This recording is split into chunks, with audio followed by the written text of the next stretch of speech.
সবজির দাম ঊর্ধ্বমুখী হওয়ায় গতকাল মুখ্যমন্ত্রী মমতা বন্দ্যোপাধ্যায়ের একটি বৈঠক হয়। আর এরপরই তৎপর কোচবিহার জেলা প্রশাসন। বুধবার কোচবিহার জেলাশাসক দপ্তরে বিভিন্ন কোল্ড স্টোরেজের মালিক ও কাঁচামাল ব্যবসায়ীদের নিয়ে এদিন জেলাশাসক বৈঠক করেন। কেন কাঁচামাল সবজির দাম বাড়ছে, কিভাবে তা নিয়ন্ত্রণ করা হবে, এই নিয়েই আজ বৈঠক করলেন। এদিন বৈঠক শেষে কি জানালেন জেলাশাসক অরবিন্দ কুমার মিনা, শুনে নেব। রেটগুলো আছে সব জায়গায় ওরা যাবে, অলরেডি যাচ্ছে ওরা, ওর ভিত্তিতেই আমাদের রেটগুলো আমরা পেয়েছি। और কাল থেকে স্পেশালি ওটাকে ওভাবে দেখবে কি যেখানে মানে কোনো জায়গায় যেন রেট এক এক রিজনেবল এক লিমিট আছে ওর থেকে যেন কোনো মতেই না বাড়ে। কিসে কিসে আপনি এর পিছনে অনেকগুলো রিজন আছে যেটা ওরা বলেছে।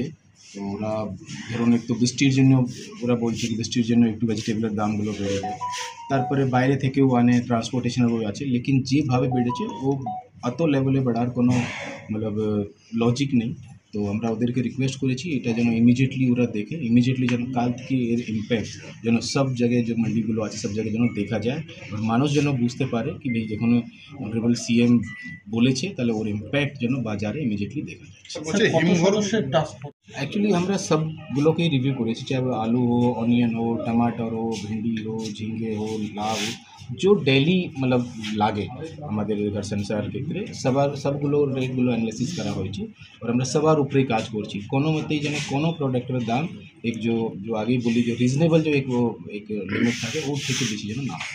স্যার আপনার কি দামের কোনো ঠিকঠাক মানে সিএম ম্যাডাম তো টাস্ক ফোর্স নিয়ে একটা উদ্বেগ প্রকাশ করেছেন না স্যার, ম্যাডাম जो बोले थे टास्क फोर्स ওটা সেক্রেটারি লেভেলের task force, chief secretary sir ওদের যে টাস্ক ফোর্স আছে ওদের কথা বলেছি। এই যে রেটগুলো দেয় এটা টাস্ক ফোর্সই দেয়, ওটা এগ্রি মার্কেটিং ডিপার্টমেন্ট যেটা করে ওর ভিত্তিতেও এটা টাস্ক ফোর্স যে আমরা করছি। এটা আমাদের সিভিল অ্যাডমিনিস্ট্রেশন ব্লক থেকেও লোক থাকবে, যেহেতু অনেক মার্কেট আছে না, এক টিমের জন্য পুরো জেলা बहुत তাড়াতাড়ি কভার করা অলমোস্ট কোয়াইট ইম্পসিবল। তো সেই জন্য আমরা প্রত্যেক জায়গা থেকে লোককে ইনভলভ করছি, डेली बेसिस वाला रिपोर्ट আমাদেরকে পাঠাবে। প্রত্যেক মার্কেটের যে মেজর প্রোডাক্ট মেজর যে আইটেম আছে রেট আমরা কিন্তু ডেলি বেসিসে ওটা অলরেডি ডিটেলে আলোচনা হয়েছে, ওটাই আমরা ওদেরকে বলেছি। क्योंकि যেটা এগ্রি মার্কেটিংয়ের সাহেব আমাদেরকে ইনপুট দিয়েছে কি আমাদের জেলার ক্ষেত্রে যত রিকোয়ারমেন্ট ও হিসাবে আমাদের কিন্তু সাফিসিয়েন্ট আলু আছে, আলুর দাম বাড়ার কোনো রিজন নেই, কোনো লজিকও নেই। লেকিন যেটা আমরা দেখেছি কি তার সত্ত্বেও কিছু দাম বেড়েছে। তো অলরেডি আমাদের যারা আলু ব্যবসায়ের সঙ্গে যারা জড়িত আছে অলরেডি ওরা আমাদেরকে কমিটমেন্ট দিয়েছে কি অলরেডি বলতে কি প্রায় 50 পয়সা মতন দাম, 1 টাকা দাম অলরেডি ওরা বলছে কালকে অনারেবল সিএম মিটিংয়ের উপরে কমে গেছে। তো ভালো, লেকিন আমরা ওদেরকে রিকোয়েস্ট করেছি কি আগামী 2 দিনের মধ্যে যেন যে দাম আগে ছিল ওরা 21 টাকা 22 টাকার কথা বলছে কি ও দাম আগে ছিল সেই দাম কিন্তু আমাদেরকে ফেরত আনতে হবে, ওর থেকে বেশি যেন দামগুলো না বাড়ে। তো ওরা আমাদেরকে অ্যাসুরেন্সও দিয়েছে, ওরা গিয়ে ওখানে মিটিং করবে, মিটিং করে এই সেম মেসেজটা ওরা কমিউনিকেট করে দিয়েছে। আমাদের এগ্রি মার্কেটিং থেকে করাই হয়, রেগুলারলি করা হয়, এগ্রি মার্কেটিংয়ে পুরো সিস্টেমই আছে।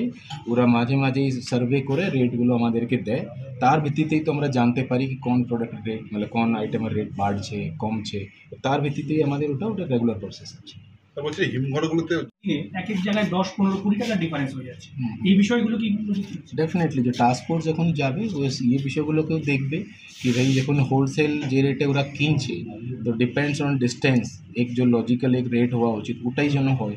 যখন টাস্ক ফোর্স আমাদেরকে রিপোর্ট দেবে ওর মধ্যে এই ক্রাইটেরিয়াও থাকবে কি হোলসেলে কোনো যদি প্রোডাক্ট আমি ধরুন ফর এক্সাম্পল 1 টাকায় কিনি या 2 টাকায় কিনি ওটা যেন জাস্ট অনেক বেশি যেন ডিফারেন্স না থাকে, এটাও আমাদের টাস্ক ফোর্স আমাদেরকে দেখে রিপোর্টটা দেবে। স্যার টাস্ক ফোর্স তো